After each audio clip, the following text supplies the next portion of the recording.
নামজারি না থাকলে দলিলের কার্যকারিতা প্রায় শূন্যের কোঠায় নেমে আসে।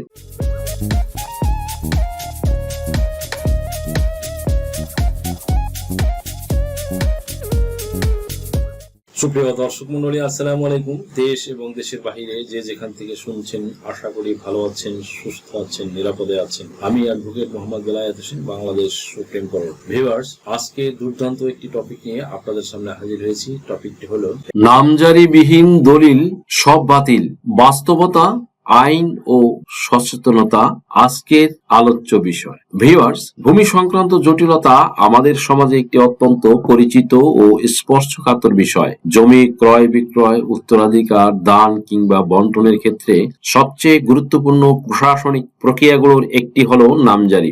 অথচ বাস্তবতা হলো অনেক মানুষ দলিল সম্পাদন করলেও নামজারি করে না। এর ফলে আজ একটি গুরুত্বপূর্ণ প্রশ্ন উঠে এসেছে, নামজারিবিহীন দলিল কি বাতিল বলে গণ্য? নামজারি আসলে কি? নামজারি বলতে ভূমি রেকর্ডে জমির মালিক হিসেবে নতুন মালিকের নাম অন্তর্ভুক্ত করাকেই বোঝায়। অর্থাৎ দলিলের মাধ্যমে কেউ জমি ক্রয় বা উত্তরাধিকার সূত্রে পাওয়ার পর সরকারিভাবে খতিয়ান, রেকর্ড ও রাজস্ব নথিতে নিজের নাম অন্তর্ভুক্ত করাই হলো নামজারি বা মিউটেশন।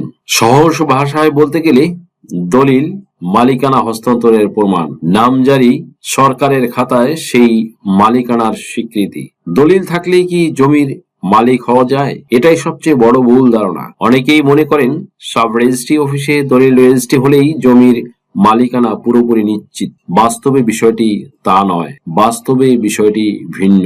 আইন অনুযায়ী দলিল মালিকানা হস্তান্তরের একটি মাধ্যম, কিন্তু নামজারি না হলে সরকারিভাবে আপনি মালিক হিসেবে স্বীকৃত নন। এই কারণেই বলা হয় নামজারিবিহীন দলিল কার্যত অকার্যকর বা বাতিলের ঝুঁকিতে থাকে বা বাতিল হয়ে যাবে। নামজারি না করলে কি কি সমস্যা হয়? নামজারি না করার ফলে নানাবিধ আইন ও ব্যবহারিক সমস্যা দেখা দেয়। যেমন সেফর 1 নম্বরে ভূমি উন্নয়ন কর খাজনা প্রদান করা যায় না। 2 নম্বরে জমি বিক্রি বা হস্তান্তর করতে সমস্যা হয়। 3 নম্বরে ব্যাংক লোন বা বন্ধক রাখা যায় না।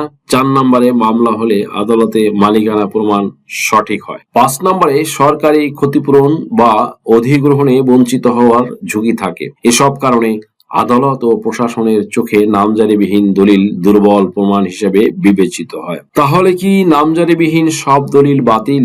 এখানে বিষয়টি একটি সূক্ষ্ম।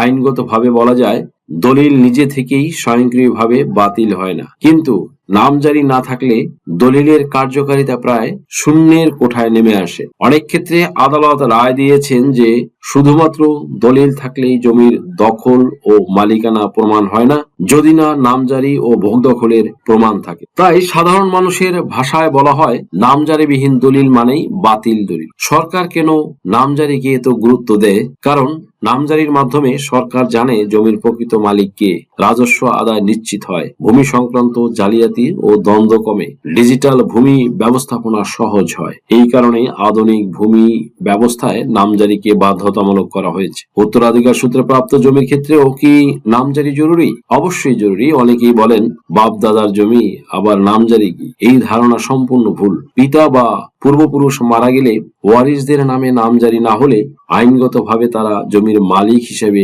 প্রতিষ্ঠিত হন না। ফলে ভবিষ্যতে সেই জমি নিয়ে বিরোধ, জাল দলিল কিংবা দখল সমস্যার সৃষ্টি হয়। নামজারি না থাকলে আদালতের দৃষ্টিভঙ্গি, আদালত সাধারণত যেসব বিষয় বিবেচনা করে, যেমন সেফর, বৈধ দলিল, নামজারি রেকর্ড, খাজনা পরিশোধের রসিদ, জমির ভোগ দখল, এর মধ্যে নামজারি না থাকলে মামলায় দুর্বল অবস্থানে পড়তে হয়। অনেক ক্ষেত্রে দেখা গেছে শুধু নামজারি না থাকার কারণে প্রকৃত মালিক মামলায় হেরে গেছেন।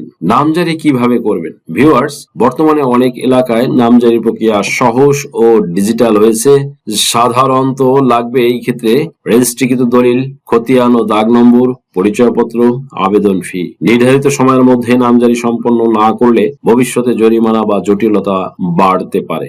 সচেতনতার অভাব মূল সমস্যা। গ্রামের অনেক মানুষ, এমনকি শহরের শিক্ষিত লোকজনও নামজারি গুরুত্ব বোঝে না। দালাল চক্র চক্র অনেক সময় ইচ্ছাকৃতভাবে নামজারি এড়িয়ে যেতে উৎসাহ দেয়, যাতে ভবিষ্যতে ঝামেলা তৈরি হয়। পরিশেষে বলতে হয় যে সবশেষে স্পষ্টভাবে বলা যায়, দলিল থাকলেই আপনি সম্পূর্ণ মালিক নন। নামজারি না হলে আপনার মালিকানা ঝুঁকিপূর্ণ। নামজারিবিহীন দলিল বাস্তবে প্রায় বাতিলের সমান। জমি সংক্রান্ত নিরাপত্তার জন্য নামজারি অপরিহার্য। আজই আপনার জমির নামজারি আছে কিনা যাচাই করুন, না থাকলে দ্রুত নামজারি করুন।